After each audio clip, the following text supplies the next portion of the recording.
Bonjour à tous, bienvenue pour cette conférence Épilepsie, en parler plus pour la traiter mieux. Alors en termes de fréquence, l'épilepsie est la deuxième maladie neurologique chronique, donc derrière la migraine. Plus de 650 000 personnes en souffrent, soit 1% de la population. Et donc, chaque jour, une personne fait une crise d'épilepsie. Les thérapeutiques progressent et pourtant, cette maladie reste méconnue. Et il y a souvent des idées fausses qui circulent à son propos, d'où l'importance de cette conférence. Nous avons le grand plaisir donc d'accueillir le professeur Fabrice Bartholomé.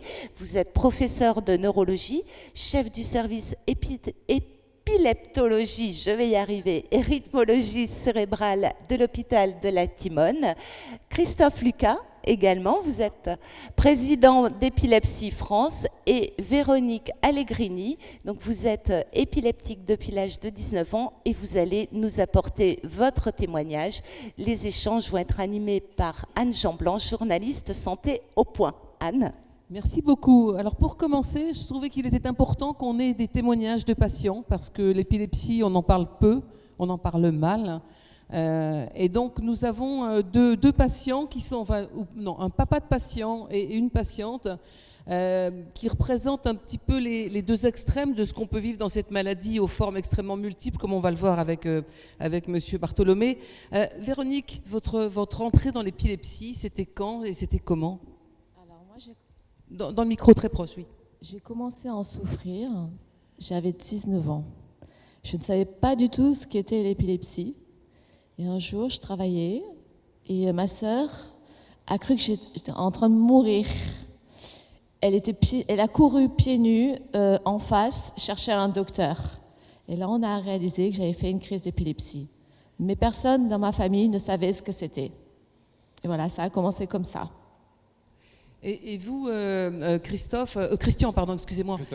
Christophe, oh bah, vous voyez, j'ai les deux prénoms. Donc, vous, c'est votre fils qui a déclaré une épilepsie. Ce que vient de dire Véronique, en fait, on le retrouve, moi je le retrouve avec mon fils, mais on le retrouve quasiment dans toutes les situations.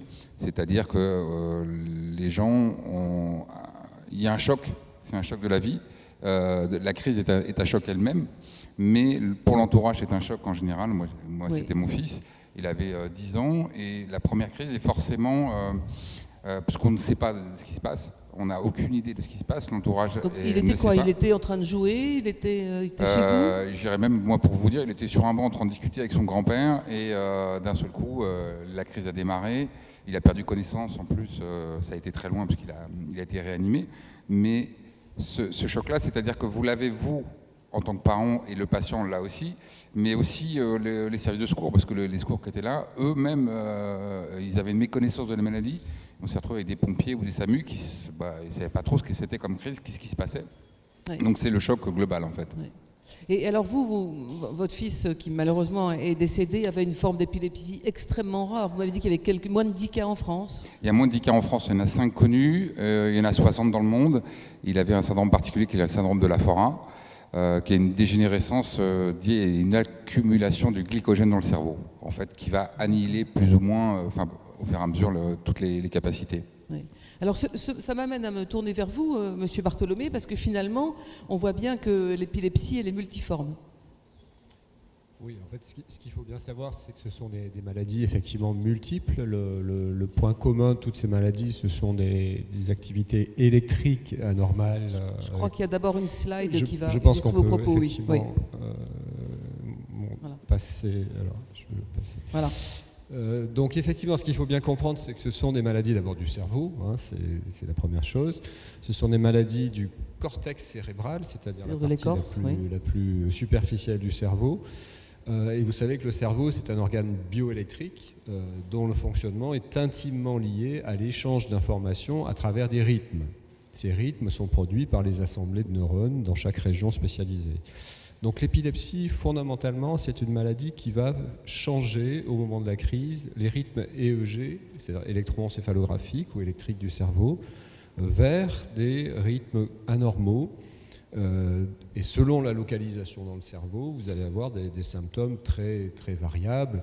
Alors on va y revenir après, je pense, mais le signe le plus classique, c'est effectivement la perte de conscience, vigilance, avec parfois des convulsions. Est-ce qu'elle est systématique, cette crise de perte de vigilance ? Voilà, perte de vigilance, c'est souvent la première crise, mais très souvent, il y a d'autres manifestations. Tout dépend de la région impliquée. Le deuxième point, c'est qu'effectivement, ce que j'ai mis sur cette diapositive, c'est que les causes sont très variables. On a entendu Christophe parler d'une maladie qu'avait son fils, une maladie de la Foras, une maladie génétique avec une neurodégénération du cerveau.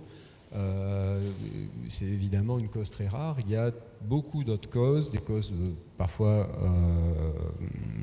lésionnelles, c'est-à-dire qu'on peut avoir une lésion d'origine infectieuse, traumatique, parfois malformative dans le cerveau, qui donne une épilepsie. Et puis très souvent, c'est une prédisposition familiale. Et puis dans à peu près un tiers des cas, il n'y a pas de cause reconnue, en fait. Alors, la cause traumatique, quand nous avons préparé cette table ronde, Véronique, vous m'avez dit que vous avez eu un accident de la route 1 an auparavant et que vous pensez vraiment que c'était la cause. Est-ce que les médecins sont d'accord avec vous sur cette hypothèse ? Alors, j'ai fait des convulsions enfant et une méningite virale. Et après, à 18 ans, j'ai eu un accident de scooter, et j'ai vraiment eu un coup sur la tête. Mais en fait, on assimile mon épilepsie donc à mes convulsions et ma méningite virale étant enfant. J'ai été traitée jusqu'à l'âge de 6 ans, et puis je n'ai rien eu, et puis c'est ressorti, voilà. C'est des cas fréquents pour vous, M. Bartholomé ? Est-ce que la méningite de l'enfant débouche fréquemment sur une épilepsie ultérieure ? Ça peut. Ce qui est souvent une cause d'épilepsie ultérieure, c'est l'association de convulsions de fièvre dans un contexte infectieux. Ça, effectivement, ça peut laisser quelques séquelles qui sont le lit du développement ultérieur d'une épilepsie, notamment dans les régions temporales. Mais on peut rassurer les parents, c'est pas systématique. Non, les convulsions fébriles, c'est très fréquent et ce n'est qu'une très petite partie qui auront plus tard une épilepsie. Donc, dans la majorité des cas, des convulsions de fièvre sont des événements bénins qui touchent presque 5% de la population. Donc, c'est le plus souvent quelque chose qui reste isolé à l'enfance. Ouais. Vous avez parlé de génétique. Quand on a 2 parents épileptiques, quel est le risque de souffrir de cette maladie ? On a des chiffres à peu près ? Alors des chiffres, je ne peux pas vous les donner parce que c'est une hérédité complexe. Et on parle d'hérédité multigénique, mais c'est sûr que si vous avez 2 parents avec une épilepsie, les risques de développer une épilepsie sont très nettement supérieurs à la population générale. Mais ce n'est pas une hérédité mendélienne classique, donc je peux pas. Il y a des épilepsies en rapport avec des mutations. Là, on peut dire c'est 25-50% de risque. Le plus souvent, c'est une hérédité complexe et il est impossible de vous donner un chiffre précis, en fait. Alors, je voudrais maintenant qu'on rentre dans le diagnostic parce que manifestement, vous l'avez dit tous les deux, la première crise, elle n'a pas été dépistée. Combien de temps on a mis, par exemple, pour connaître la maladie de votre fils, Christophe ? Alors, moi, c'est un peu particulier, mais je dirais qu'il y avait un syndrome un peu spécifique. Mais grossièrement, c'était pratiquement 8 ans après la première crise. On savait où on en était réellement. Mais c'est une épilepsie un peu particulière. Mais globalement, aujourd'hui, je pense que Fabrice Bartholomé pourra le confirmer, il va falloir un chemin qui va durer entre 1 an et 2 ans de recherche pour le diagnostic, pour aller vraiment en profondeur, pour essayer de trouver les raisons. Mais ne pas oublier quand même, comme il le disait tout à l'heure, on a 30% des patients aujourd'hui où on n'a pas d'explication. C'est-à-dire qu'on a quand même une grosse partie de patients aujourd'hui qui souffrent d'épilepsie et on n'a pas les raisons, on n'a pas d'explications. Et c'est souvent ces gens-là qui sont en pharmacorésistance, parce que les médecins, ils sont obligés de tâtonner et l'équilibre médicamenteux est difficile. Oui, alors on parlera après du traitement.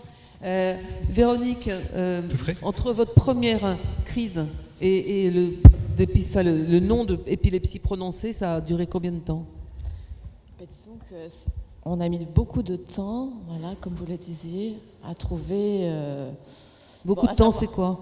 C'est 1 an, c'est 2 ans, c'est... Plus... Et vous aviez des crises régulières ? Alors au début, ça a mis un certain temps pour venir. Et après, je suis allée voir une neurologue qui était très bien. Mais déjà, les traitements médicamenteux, donc on met du temps à trouver un traitement approprié. Et c'est après, je suis allée voir à l'hôpital Pasteur, donc un médecin qui m'a dit, mais il faut que tu te fasses opérer, sinon tu resteras toute ta vie avec et ça ne sera pas.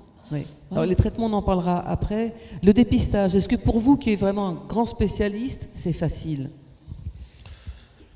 Alors, vous voulez dire le diagnostic? Le diagnostic, pardon. Oui, pardon, le diagnostic, excusez-moi. Ouais. Le diagnostic, en fait, ça dépend de la présentation et des compétences des médecins qui voient les patients. Il faut des formations spécifiques dans l'épilepsie pour être un neurologue spécialisé dans l'épilepsie.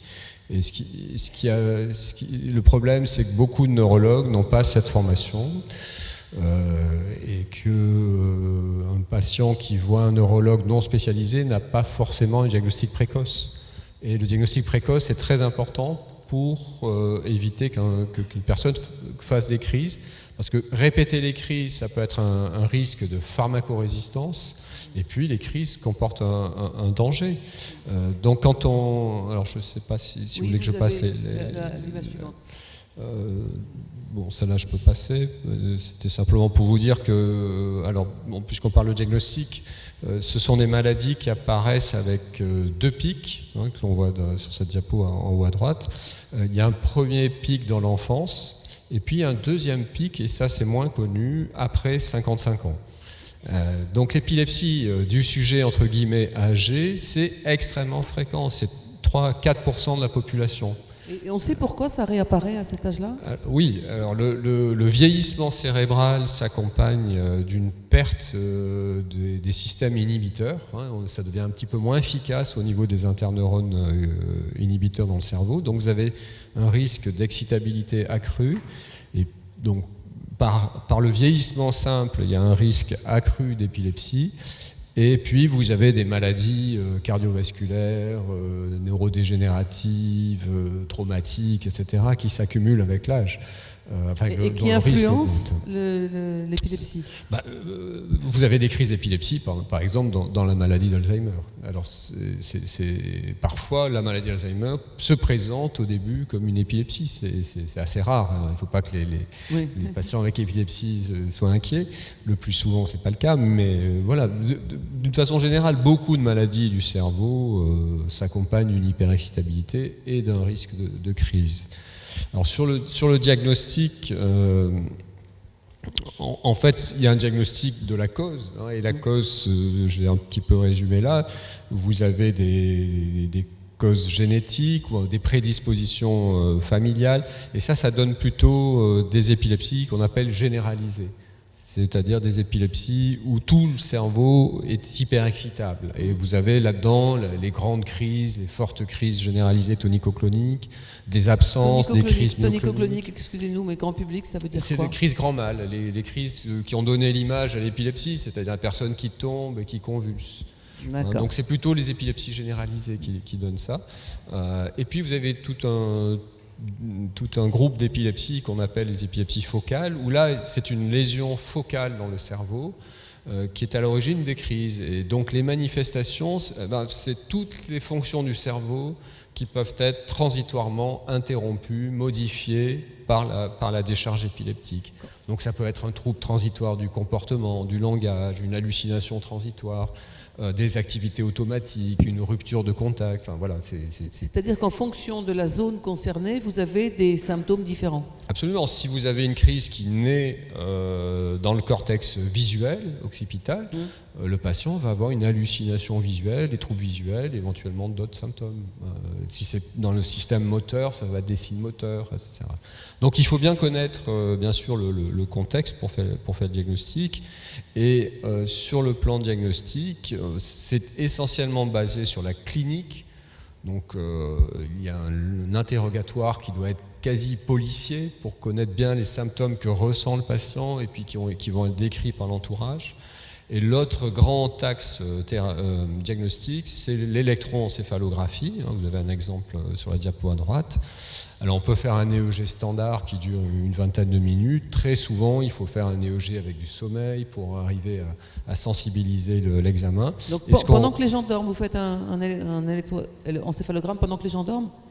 Alors on fait venir dans le service, en laboratoire, les personnes et on les fait dormir 1 heure en les privant de sommeil la veille. Et c'est très efficace pour activer les activités épileptiques. Donc c'est vraiment l'élément clé. Et on a par exemple, on parlait des moyens diagnostiques, beaucoup de déficits dans le nombre de praticiens qui peuvent faire des EEG aujourd'hui. Ils ne sont pas assez nombreux. Ils ne sont pas assez nombreux, il n'y a pas assez d'EEG en France. Et dans les hôpitaux, globalement, par exemple, avoir un électroencéphalogramme aux urgences, c'est possible que dans une minorité d'hôpitaux en France. C'est qui est absurde. Hein. Vous avez un électrocardiogramme à tous les coins de rue. Oui. Allez regarder l'activité électrique du cerveau, c'est un truc exceptionnel. Donc aujourd'hui en médecine, il y a une négligence énorme des troubles cérébraux. Tout est axé sur les autres organes, mais aller faire simplement un EEG, c'est exceptionnel. Voilà. Vous l'avez au bout de combien de temps, votre premier électroencéphalogramme, Véronique? Oh là. Oui, non. Ce qui est vraiment dommage, c'est que c'est presque une chance de pouvoir effectuer un EEG, quoi. Alors déjà, les parents, enfin les gens de l'entourage sont perdus. La personne est perdue, enfin moi j'étais perdue, on le vit tellement mal, on en a honte. Oui, on en parlera de la honte après, c'est un vrai sujet. Oui. Terrible. Oui. Alors si on ne fait pas les examens tels que le EEG, alors là c'est... Oui. Christophe? Moi je voulais compléter un petit peu ce que disait Fabrice Bartholomé tout à l'heure et Véronique. C'est, moi je m'adresse plutôt aux parents et aux patients aujourd'hui dans l'esprit pour leur dire... dès que vous sentez que vous seriez peut-être prédisposé à faire des crises, vous avez fait des crises, et où votre médecin traitant ou votre neurologue vous dit c'est peut-être de l'épilepsie mais qu'il n'y a pas eu d'EEG, c'est vous orienter tout de suite vers un neurologue épileptologue. Et justement, on en reparlera, mais votre association peut donner les bonnes adresses pour ça. Hein. Voilà, c'est votre rôle. On est présent dans quasiment tous les départements, on a des représentants dans les départements et dans certaines communes. Mais c'est très important. Alors, il y a une liste d'attente pour avoir des rendez-vous qui sont énormes. Ça, on en est bien conscient. Tout le milieu médical se bat pour essayer de le réduire. C'est difficile. Mais il faut avoir un rendez-vous, prendre un rendez-vous, même si on doit attendre 6 mois, 1 an, mais le garder et faire un bilan épileptique, c'est très important avec le EEG, etc. Et je reviens sur l'histoire de l'EEG, si vous me permettez, c'est que... Parce que c'est pas très cher comme examen en plus. En fait, la problématique, elle est là, en fait, c'est de la médecine, c'est ça, c'est que ça n'a pas été valorisé au niveau rentabilité. On est parti sur une rentabilité de la médecine, malheureusement, depuis pas mal d'années. Et vous avez beaucoup d'établissements qui ne le font pas parce que c'est pas rentable de faire pendant 45 minutes un examen de quelqu'un et de dépêcher du personnel pour faire la lecture de ça. Ça, c'est la première partie. Et puis après, on a un déficit aussi en France, et je pense que le professeur Bartholomé pourra me confirmer, de lecture des EEG aussi, puisque là aussi, on a un manque de personnel qui savent lire les EEG aussi. Donc c'est toutes ces parties-là qui sont difficiles. Donc vraiment, il y a une pénurie, en tout cas un manque criant. Vous avez 10% de la population qui un jour fait une crise d'épilepsie, c'est ça le chiffre. Oui. Donc une personne sur 10, potentiellement dans la population, a besoin d'un électroencéphalogramme. Vous voyez bien le problème. Oui. Vous n'aurez jamais un EEG pour 10% de la population aujourd'hui, c'est impossible. Et est-ce que l'arrivée de l'intelligence artificielle pourra aider à lire plus vite ces examens? Parce que finalement, si la machine les lit, ça libère de l'homme. Alors, on y arrive.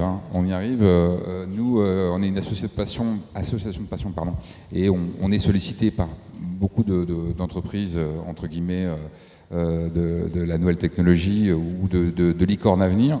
Alors, il existe aujourd'hui des recherches avec des bonnets, des pages, des t-shirts, etc. On a aussi une entreprise qui est très dynamique, qui elle était en train de développer un outil de prise de EEG avec un casque audio, c'est-à-dire que vous écoutez de la musique et vous avez en même temps une prise de EEG. Donc je pense que l'avenir dans les années qui viennent, on sera là-dessus. Et je crois que les grandes entreprises du type, alors je vais citer plusieurs marques, mais Apple, Samsung et autres, sont en train de travailler sur des casques qui vont pouvoir être reliés avec les montres, etc. Un petit peu comme tout ce qui est cardio, ce qu'expliquait Fabrice Bartholomé. On va y arriver dans quelques années, mais tout doucement. Oui, la difficulté, c'est que l'électroencéphalogramme, pour le capter, il est dans la boîte crânienne et par exemple, c'est 100 fois moins ample qu'un électrocardiogramme ou qu'un électromyogramme. Donc on a des problèmes techniques pour enregistrer l'activité électrique du cerveau qui ne sont pas du tout les mêmes contraintes que pour l'électrocardiogramme. Et les rythmes électriques du cerveau sont beaucoup plus complexes et variables par exemple avec l'âge. L'EEG de l'enfant, c'est pas le même que l'EEG de l'adulte. Donc il faut... Alors c'est assez complexe. Oui, l'intelligence artificielle peut nous aider, mais il va falloir quand même mettre des capteurs, qu'il y ait du personnel, et que derrière, ça soit interprété médicalement. D'enfiler un casque comme un bonnet de bain avec des électrodes partout, et ça, on ne peut pas l'envisager. Enfin, on n'est pas du tout à ce niveau-là. Alors, on peut mettre un casque. Le problème, c'est la conductance, c'est de développer des électrodes qui sont capables d'aller capter l'EEG, alors que c'est une activité très très faible. Oui, d'accord. Voilà. Et c'est le problème de l'épilepsie qui est lié vraiment à ces activités électriques anormales. Donc le diagnostic, dans beaucoup de syndromes épileptiques, est très basé sur l'EEG. On va faire de l'IRM, on va faire d'autres examens, mais l'IRM n'a jamais remplacé l'EEG. C'était un leurre, en fait. Il y a eu une espèce de remplacement fantasmatique presque de l'électroencéphalographie par la neuroimagerie. Mais c'est pas du tout le même type d'information. Oui. C'est comme si les cardiologues ne faisaient plus d'électrocardiogramme parce qu'on a une échographie. Enfin, on est arrivé à des aberrations comme ça. Oui. L'épilepsie, c'est la rythmologie du cerveau. Oui. Hein. Donc, tout ce que vous allez essayer de faire, de diagnostiquer, de traiter, c'est de traiter des troubles du rythme électrique du cerveau. Il y a d'autres problématiques, bien sûr, mais au départ, c'est ça le centre de la problématique. Oui. Mais alors, donc, d'après ce que vous dites, Véronique, vous avez été traitée avant d'avoir eu le bon diagnostic. Alors, en pratique, ça se passe comment? Alors, j'ai vu plusieurs personnes. Donc, je sais que, à force de faire des crises à plusieurs reprises, bon, déjà, on était perdus, on ne savait pas ce que c'était. Donc, j'ai été voir un neuro, mais comme vous le disiez, ce n'était pas un neuro qui était spécialiste. Donc, au bout d'un moment, on s'est dit, bon, on va aller voir quelqu'un d'autre. Donc, vous n'aviez aucun traitement à l'époque? On pédale un peu dans la semoule, oui. C'est ça le problème. La première ordonnance d'un médicament, vous l'avez eu quand et c'était quel type de médicament? J'avais 20 ans, mais je ne saurais même pas vous dire quel était le médicament, mais on n'a pas le traitement adapté. Oui. Donc, ça fait qu'une chose, la personne elle prend un traitement anti-épileptique, mais on est à 2 à l'heure. Oui, oui. C'est ça le gros problème. Et votre fils, Christophe? Ça a été ça, en fait. On en parlait ce matin justement avec Fabrice, mais ça a été ça. C'est-à-dire que la première crise, on donne rarement un traitement. Souvent, on attend, les médecins attendent souvent le deuxième crise pour pouvoir mettre un traitement. Je dis bien médecin ou neurologue, mais je ne parle pas d'épileptologue parce que lui a d'abord cherché de faire un EEG, d'analyser la situation. C'est pour ça que je pousse à prendre ces rendez-vous. Et donc, moi, je crois que ça a tué au bout de 9 mois ou 1 an, il y a eu un traitement. Mais je crois que le premier EEG, ça faisait 2 ans et demi ou 3 ans où mon fils faisait des crises régulières. Et cette problématique, elle est là, c'est-à-dire qu'on ne se pose pas la question. Ensuite, vous avez une autre problématique au niveau des traitements, c'est qu'on va indiquer des traitements qui ne sont pas, qui ont des conséquences au niveau du corps humain. Et pour certains patients, je ne vais pas donner de certains médicaments, mais on va quand même essayer de vérifier les dosages pour savoir l'absorption au niveau rénal des médicaments. Et vous avez des neurologues aujourd'hui ou des médecins qui ne le font pas. Ouais. Donc vous vous retrouvez avec des patients qui sont en surcharge peut-être sur un médicament par rapport à leur capacité d'absorption. Et ça, parce que ce n'est pas un spécialiste de la maladie, on se retrouve avec des situations qui peuvent apporter d'autres problématiques derrière. Alors le spécialiste de la maladie que vous êtes, on va voir la prochaine diapositive, montre que manifestement la liste des médicaments, vous n'êtes pas obligé de tout lire, parce que vous avez beaucoup de médicaments finalement. Racontez-nous un peu ce que vous donnez maintenant. Oui, alors ça c'est une diapositive qui vous montre l'introduction dans le temps des médicaments antiépileptiques, et vous voyez que jusque dans les années 1920, vous aviez très peu de médicaments. Il y avait les bromides au XIXe siècle, par exemple. quelqu'un comme Flaubert était traité par des bromides et sa transformation physique est très liée aux bromides. Hein.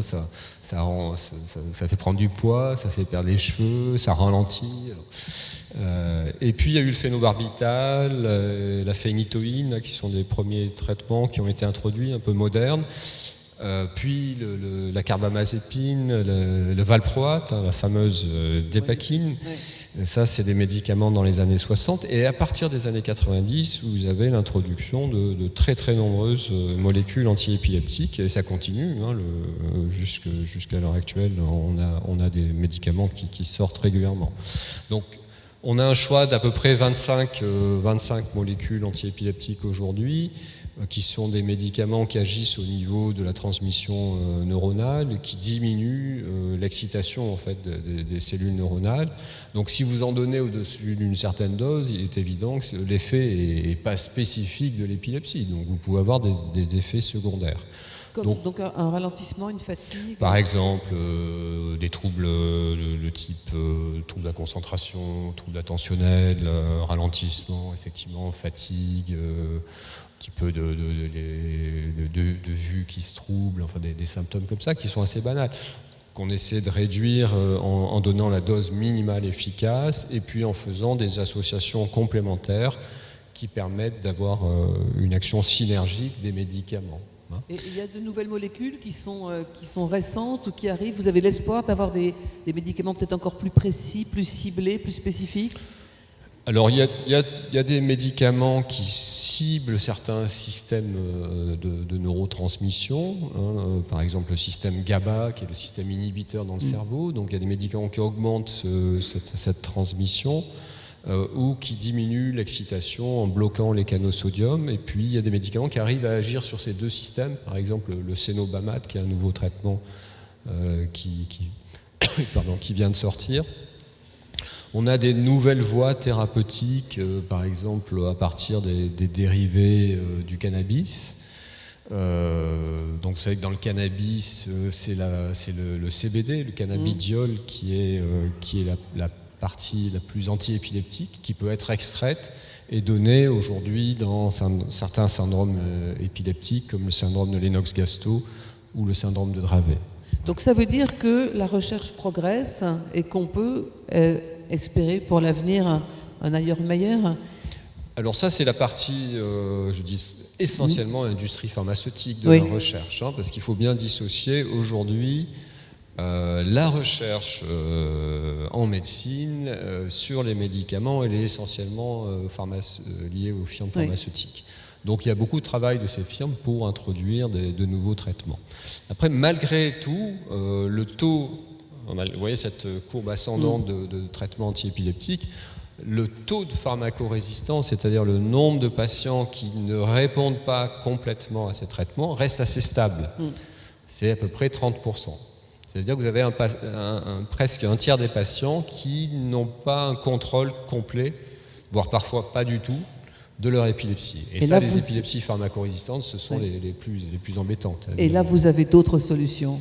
Alors là, il y a d'autres solutions. Je ne sais pas si on passe à la... Oui, on va passer à la chirurgie. Voilà. Donc globalement, la prise en charge des épilepsies, il ne faut pas négliger aussi tout ce qui est accompagnement du patient, traitement des comorbidités. On ne peut qu'insister sur le fait que les maladies épileptiques sont des maladies neuropsychiatriques, comme beaucoup de maladies du cerveau. D'ailleurs, la distinction neurologue-psychiatre est un peu stupide parfois et aboutit à des catastrophes. Hein, cette dichotomie est catastrophique, et notamment en épileptologie. Parce que des maladies chroniques du cortex cérébral s'accompagnent dans une majorité de cas de troubles anxieux par exemple, ou de troubles dépressifs. On a une incidence accrue de troubles de type syndrome de stress post-traumatique dans l'épilepsie, qui sont eux-mêmes en partie liés aux crises et à la prise en charge de ces crises. La médecine est souvent très traumatisante, il ne faut pas oublier ça. Donc tout ça, c'est très important de prendre en charge. Après, vous avez d'autres techniques qu'on appelle autour de la chirurgie de l'épilepsie. Chirurgie de l'épilepsie, ça peut être des techniques curatives. Le but là, c'est de localiser dans le cerveau, en faisant un bilan alors la plus poussée, qu'on appelle pré-chirurgicale, de la région épileptique, et on va l'enlever chirurgicalement. Bon, Véronique pourra témoigner de ce genre de technique. Et puis, si c'est pas possible, on a des techniques palliatives. Alors là, c'est des techniques surtout de neurostimulation. Qu'est-ce qu'on va faire? On va appliquer une stimulation au cerveau pour le rendre moins apte à générer des crises. Deux grandes formes, pour schématiser. Une technique de stimulation qui est la stimulation du nerf vague. On stimule un nerf périphérique, le nerf vague, et indirectement ça retentit sur le cerveau et ça permet de diminuer la fréquence des crises dans une proportion de patients significatif. Et puis on développe de plus en plus, et je sais qu'il y aura une session demain sur la stimulation cérébrale profonde. Dans l'épilepsie, les cibles ne sont pas les mêmes que dans la maladie de Parkinson, par exemple, mais c'est quelque chose qu'on développe de plus en plus, et il y a une intense recherche autour de ces techniques de stimulation. Voilà en gros ce qu'on peut proposer à des patients. Alors il y a d'autres formes de stimulation, notamment on développe actuellement avec un projet européen la stimulation transcrânienne par faible courant électrique, qu'on pourra peut-être faire dans l'avenir à domicile, chez des patients qui ont leur système chez eux pour se stimuler. Voilà, ce sont des techniques à l'étude. Après, dans les maladies du cerveau, la recherche, elle est toujours lente, assez lente. Comme toute la recherche en général, globalement, non? Plus encore? Peut-être un peu plus, oui. Moi, je voudrais très rapidement, Véronique, que vous parliez de cette intervention, parce que je voudrais qu'on garde un petit peu de temps, non seulement pour les questions, mais surtout pour le côté tabou de cette maladie et dont vous avez été victime et vous êtes peut-être encore, des réflexions. Donc la chirurgie, pour vous, vous l'avez vécue comment quand vous la proposez? Le micro, s'il vous plaît. Pardon. Non, c'est vrai qu'au début, on y pense, mais on recule. Mais si je devais le refaire, je le referais. Bon, ce qu'il faut savoir, c'est que c'est dur, parce que il y a beaucoup de choses à entreprendre. Il faut être très entouré. Moi, c'était temporal. Donc, selon que ce soit temporal, c'est à Marseille, frontal, c'est à Grenoble. Mais franchement, moi, j'encourage tous les gens qui peuvent se faire opérer à le faire. Ma vie a vraiment changé. Et vraiment. alors, en plus, vous avez eu des jumelles. Voilà. Et je me rappelle la première neurologue que j'ai été voir. Bon, elle savait que moi, j'adore les enfants. Et elle m'avait dit, mais vous ne pourrez pas avoir d'enfants. Mais je pense qu'elle a voulu me préserver. Mais là, vraiment, les gens qui souffrent d'épilepsie et qui songent à se faire opérer, mais il faut foncer là. Il faut vraiment foncer. Merci pour ce message. Ce que je voudrais, c'est qu'on parle maintenant en quelques minutes du côté absolument dramatiquement tabou et de toutes les idées fausses qui circulent sur cette maladie. En fait, un petit peu comme à l'image de ce que disait Fabrice Bartholomé tout à l'heure, on a une stigmatisation en fait des patients épileptiques qui remonte à l'ancien temps, on va dire, où on parlait de possession, de sorcières, etc. Ça, c'est resté ancré un petit peu dans la société, et c'est ce regard-là que nous, au niveau de l'association, on essaye de changer. C'est très difficile parce que voir une crise tonico-clonique qui est la plus violente à voir, c'est choquant. Moi, je pense que les gens, il faut qu'ils sachent au moins une fois dans leur vie à quoi ce qu'il en est pour qu'on puisse se rendre compte et puis connaître des interventions à faire. C'est-à-dire qu'on a un cordilleraton, on a des légendes urbaines sur les crises d'épilepsie qui demeurent. On travaille pour pouvoir les faire tomber, du type essayer de mettre, quand quelqu'un fait une crise tonico-clonique, mettre quelque chose dans la bouche qu'il ne faut surtout pas faire, ou faire de l'eau, ce genre de choses. C'est juste mettre la personne en sécurité et puis... Position latérale de la sécurité. Voilà. Et on attend une fois que la crise est terminée, d'essayer d'éviter qu'elle se cogne quelque part, si elle fait une crise tonico-clonique, si elle fait des absences, essayer de vérifier que la personne ne se met pas en insécurité, parce que si elle marche dans la rue, qu'elle continue à marcher, essayer de l'arrêter dans sa démarche. Mais globalement, c'est l'entourer. S'imaginer au réveil de sa crise, au sortir de sa crise, de l'entourer parce qu'elle a eu un choc temporal. C'est-à-dire que pendant quelques secondes, peut-être quelques minutes, elle n'était pas là, elle était totalement absente donc par la crise, mais elle ne sait pas ce qui s'est passé. Si elle est épileptique et qu'elle le sait, elle sait qu'elle a fait une crise, mais l'entourage a changé à son niveau, il y a un choc. Donc ça, et puis le tabou, c'est quand on fait des sensibilisations avec l'association, que ce soit en milieu scolaire ou en entreprise, on a des remarques, mais je pense qu'ils sont hallucinantes pour un médecin, mais quand on nous dit je veux pas envie avoir un enfant épileptique dans la classe de ma fille ou de mon fils parce que j'ai pas envie qu'il attrape une épilepsie, enfin vous voyez, des choses hallucinantes comme ça. Et Véronique, vous m'avez raconté aussi, la première fois où on vous a ramassé, on vous a dit que ce serait bien que vous arrêtiez de vous shooter. Alors une fois, j'ai été ramassée par les pompiers, il y a très longtemps. Et ils m'ont dit qu'il fallait que j'arrête de me shooter. Et finalement, je suis rentrée chez moi, donc en train. Et ma plus jeune sœur a été tellement bouleversée. Hein. Elle est allée les voir. Elle dit, mais ma sœur ne se shoote pas. Elle a fait une crise d'épilepsie. Mais elle en pleurait toutes les larmes de son corps. Donc je trouve qu'il serait bien, c'est que, comme vous le disiez, c'est qu'on explique, mais en 3 mots, hein, ce que c'est qu'une crise d'épilepsie. C'est totalement méconnu. Enfin, peut-être pas totalement, mais c'est vraiment méconnu. Je voudrais qu'on prenne éventuellement quelques questions. Bien sûr. Hélène. Alors, est-ce qu'il y a des questions? Beaucoup de sujets ont été abordés. On voit pas bien la scène. Oui, alors, nous avons une question sur la droite. On se rend compte effectivement de l'importance de ces échanges, à la fois sur la connaissance et les tabous. On vous écoute pour votre question. Bonjour, merci beaucoup tout d'abord pour toutes ces informations et ces témoignages qui sont vraiment très prenants. Je voudrais, alors Monsieur Lucas a déjà un petit peu répondu à cette question, mais je voudrais avoir votre avis. Qu'est-ce qu'on peut conseiller à des jeunes professionnels de la petite enfance qui peuvent être confrontés à des jeunes qui pourraient faire une crise d'épilepsie pour une première fois au niveau des conduites à tenir? Qu'est-ce qu'elles peuvent faire? Comment réagir? Et puis comment appréhender cela? Alors moi je dirais que la première chose, c'est quand vous êtes dans la petite enfance, etc., essayez de vous adresser déjà à notre délégation locale, parce que on forme tous nos bénévoles à sensibiliser et à informer les familles. On a des brochures qu'on leur fait. Ça, c'est la première chose. Et puis, l'objectif principal en milieu scolaire et en milieu public, c'est de dédramatiser la situation. C'est surtout rajouter un drame ou un stress pendant une situation ne va pas résoudre le problème, en fait. Et si on dédramatise, généralement, ça se passerait bien. Et je donnais l'exemple de sensibilisation en école. On a souvent une barrière en école avec des enseignants.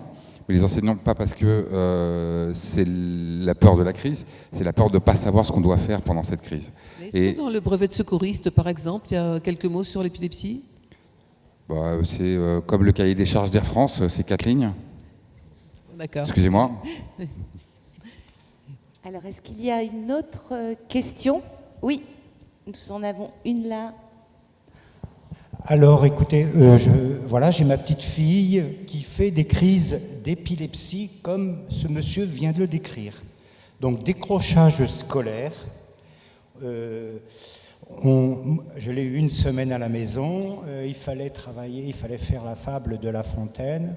Alors j'ai fait ça, on a travaillé ça, mais un peu de manière théâtrale. Elle a marché plein pot dans le truc avec l'intonation, et ça a été du bonheur. Mais le décrochage scolaire, c'est l'horreur, c'est terrible. Elle est marginalisée, elle a dû redoubler sa scolarité. On ne la calcule plus dans la cour. Moi, je vais marcher avec elle, on fait des choses extraordinaires. C'est exactement ce que vous décriviez. Et je vais la voir là au début des vacances de Pâques. On va faire des balades, on va aller marcher, et c'est une manière, et elle est valorisée. Et lorsque j'ai eu discuté avec la maman, quand Zoé lève le doigt pour « je connais ma récitation », on ne la calcule pas. Alors, quelle est votre réaction, Christophe? Au niveau scolaire, déjà, on a une problématique parce qu'il y a tout l'impact de la médication. On n'imagine pas, c'est ce qui a été dit un peu tout à l'heure, c'est l'impact de l'épilepsie, c'est-à-dire qu'on a un ralentissement au niveau cérébral à cause des médicaments, mais aussi la fatigue des crises d'épilepsie, parce que c'est pas anodin. Et on a un rythme scolaire qui doit être réadapté et doit être pris en compte. Ça, c'est très compliqué. Il existe des établissements en France, il y en a un à Toulouse qui s'appelle Castelnouvelle et un autre en Bretagne qui s'appelle Toularwatt. Ça fait pas beaucoup, hein? Ça fait que 2 établissements et il y a à peu près dans chaque établissement, alors les chiffres sont pas tout à fait sûrs de ma part, mais il y en a un où il y a un peu plus de 80, ils sont à peu près 160, entre les 80 et 80 enfants, qui vont de 6 ans à 20 ans, pris en charge. En Bretagne, c'est un internat. C'est que des jeunes qui sont épileptiques et ils sont en milieu scolaire, il y a des partenariats avec l'éducation nationale et ça fonctionne très bien. Alors, merci. Véronique? Si je puis me permettre, mais je comprends totalement ce que vous ressentez, parce que c'est vrai que ça met totalement de côté. Donc, moi, ce que j'essaie de faire au jour d'aujourd'hui, c'est de pas de remplacer les parents, parce que les parents, c'est un combat. La maman vient régulièrement à l'Enval, elle a un traitement. Alors oui, effectivement, Zoé, qu'est-ce qui se passe? Elle est là, et puis d'un seul coup, il n'y a plus personne. Oui. Il n'y a plus personne. Et ça dure pas très longtemps. Hein, je joue aux boules avec elle. Le cochonnet est là. Les 2 premières boules, ça s'est bien passé. La fois d'après, la boule, elle allait là-bas, elle allait là-bas. Et quand elle a repris recouvré ses esprits, excuse-moi, papy. Monsieur, on va quand vous ne savez pas ça, quand on ne sait pas... Elle culpabilise. Oui. Mais merci, monsieur, pour ce témoignage. On va peut-être laisser la parole aussi à d'autres personnes. Vous vouliez rajouter quelque chose, Christophe? Oui, dans la petite enfance, on a souvent... Moi, j'y pense que demain, vous allez parler des troubles 10. Et on a pas mal de troubles 10 dans la petite enfance qui sont un des stigmates de l'épilepsie, ça arrive fréquemment. Mais il y a aussi, on a beaucoup d'enfants où on leur dit c'est Pierrot la Lune, etc. Il faut se poser la question, peut-être, d'aller voir un neurologue de temps en temps, parce que Pierrot la Lune, ça veut dire qu'il y a des absences, il y a quelque chose qui ne marche pas. Pierrot la Lune, ça vous dit quelque chose? L'épilepsie, une des grandes manifestations, c'est un trouble de ce qu'on appelle l'expérience consciente. C'est-à-dire la capacité que l'on a à interagir avec le monde extérieur. Et beaucoup de crises d'épilepsie, notamment des absences, ce que vous décrivez, c'est très évocateur d'absence, ce sont des interruptions brutales du flux de conscience. C'est-à-dire que la personne est, pendant quelques secondes, 1 minute, incapable d'interagir avec le monde extérieur et les autres personnes. Donc ça paraît très étrange, évidemment, si vous avez quelqu'un devant vous qui regarde fixement, ne vous répond plus, etc., a parfois des petites activités automatiques. Mais il faut savoir que c'est juste l'interruption de certains systèmes. Donc vous aurez une conférence peut-être là-dessus avec Stanislas Dehaene, sur les systèmes de conscience. Peut-être qu'il ne parlera pas de ça parce que c'est plus trop son thème actuel. Mais on a travaillé même avec son équipe là-dessus. Donc il y a des systèmes dans le cerveau qui servent à générer l'expérience consciente et qui sont interrompus par la crise d'épilepsie. Donc il n'y a rien de mystérieux derrière. Ce qui est mystérieux dans l'épilepsie, c'est que c'est lié au fonctionnement du cerveau.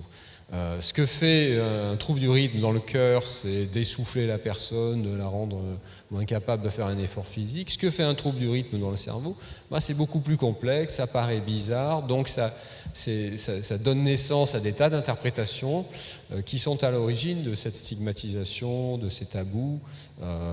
Et là, je voudrais dire qu'il y a quand même beaucoup d'études qui montrent que beaucoup de ces tabous, de ces stigmas passent par l'image médiatique de l'épilepsie. Et vous, journalistes, presse, etc., vous avez un rôle majeur là-dedans, majeur pour renverser cette image. Et c'est essentiel. Merci beaucoup. Vous avez la gentillesse de venir. On va prendre une dernière question, une question courte, réponse courte. On est déjà au terme de notre conférence. On vous écoute, madame. Bonjour à tous, et je voulais remercier madame Véronique de son témoignage, qui, je pense, va donner beaucoup d'espoir aux gens concernés. Et je voulais vous demander, vous avez dit, après l'opération, il faut être entouré. Est-ce que ça veut dire qu'il y a une phase de récupération? Et comment, si vous pouvez expliquer un peu comment ça se passe? Merci. Bien sûr.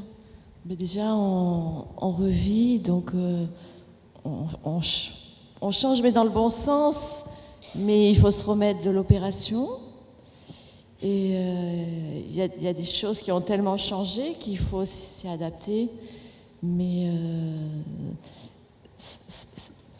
comment vous dire, on se sent tellement bien qu'on avait tellement l'habitude que tout le monde soit auprès de nous, prenne soin de nous, des fois trop, c'est pas trop, que là on devient indépendant. Voilà, on passe de l'enfance, parce j'étais pas une enfant, mais on devient adulte, autonome, on fait tout soi-même. Donc c'est difficile, autant pour notre famille, parce que moi j'ai la chance d'avoir une famille qui a toujours été près de moi et qui a vécu ça avec moi. Ça a été autant difficile pour ma famille que pour moi. Donc des fois, c'est difficile aussi pour la famille de dire « ça y est, j'ai grandi ». Enfin, j'ai grandi, vous voyez. Donc ça a été, voilà, il a fallu un temps d'adaptation, mais qui s'est fait très rapidement. Mais c'était, psychologique, bien sûr, on imagine, mais surtout, moi je parle des séquelles physiques de l'opération. Alors physiquement, j'avais mis une photo, parce que voilà, moi comme c'est temporal, j'ai un petit trou, voilà, un tout dans petit la trou. tête, voilà, mais ça ne me gêne aucunement, si vous voulez. Mais je sais qu'une fois, je sortais avec un homme qui me dit « Ah, t'as un trou !» Mais qu'est-ce que j'en avais à faire? Je me sentais bien, tout allait bien, j'étais guérie. Donc merci. Voilà. Merci beaucoup Véronique pour ce témoignage. Pour terminer, je vous signale que Monsieur Lucas sera à l'entrée pour répondre à toutes vos questions. Il sera juste à droite en sortant là pour présenter son association et répondre à vos questions. Je vais juste dire un dernier mot par rapport à ce que disait tout à l'heure Fabrice, par rapport aux médias en général. Déjà, vous remercier de nous accueillir déjà. Et l'association Épilepsie France, on est présent dans toute la France. On s'est doté cette année, depuis l'année dernière, on a un parrain qui s'appelle qui est le comédien Frédéric Bourali qui nous soutient. Oui. Et une marraine qui s'appelle Ava, qui s'appelle Eva Ménard, qui est chanteuse et qui elle est patiente et qui montre au quotidien que malgré l'épilepsie, on peut vivre normalement et donc la vie d'abord. Merci à nos invités, merci Anne. Merci beaucoup. Et on se retrouve.